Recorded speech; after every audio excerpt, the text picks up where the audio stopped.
আসসালামু আলাইকুম রহমতুল্লাহি ওয়া বারাকাতুহু।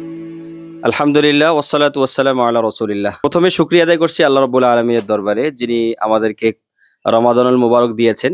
দ্বিতীয়ত শুকরিয়া আদায় করছি মার্কাজুস সুফা বাংলাদেশের শিক্ষার্থীবৃন্দের প্রতি।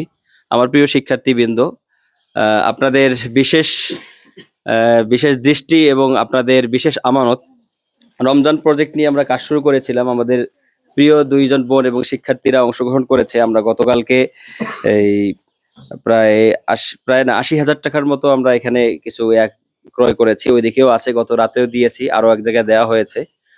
তো আজকে এখানে কিছু আমাদের আহ, এলাকার মানুষ এসেছে। আমরা এই এলাকাতে আফটার স্কুল মাকতাব করেছি, আপনারা সবাই জানেন তো না?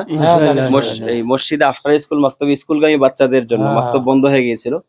তো আমরা আমাদের এলাকাতে কিভাবে কাজটা শুরু করা যায় এটা মুরব্বীদের সাথে পরামর্শ করেছি আলহামদুলিল্লাহ। এখানে মোটামুটি সবাই এসেছেন। আমাদের প্রতিষ্ঠানটা হলো মহাশে কোরআন হাদিস এগুলো শিখাই, অনলাইন ভিত্তিক প্রতিষ্ঠান মার্কাজুস সুফা বাংলাদেশ।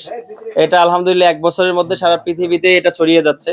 আমরা সবাই দোয়া করব যেন আল্লাহ তাআলা সারা পৃথিবীতে কাজ করার তৌফিক দান করেন, এবং সামনে যেন কোরবানিতে আমরা একটা গরু কোরবানি করে আপনাদেরকে দিতে পারি, এবং এর জন্য ধারাবাহিকতা থাকে। এটার জন্য আপনাদের কাছে দোয়া চাই, এবং সবাই দোয়া করবেন আল্লাহ যেন সকলে কবুল করেন, আমাদের মার্কাজুস সুফা বাংলাদেশকে কবুল করেন। এবং এখানে যারা অংশগ্রহণ করেছে, যারা সহযোগিতা করেছে, এই যে আমাদের ভাতিজারা কালকে রাতে 11টা 12টা পর্যন্ত প্যাকেজ করেছে, আল্লাহ তাআলা তাদেরকেও কবুল করেন।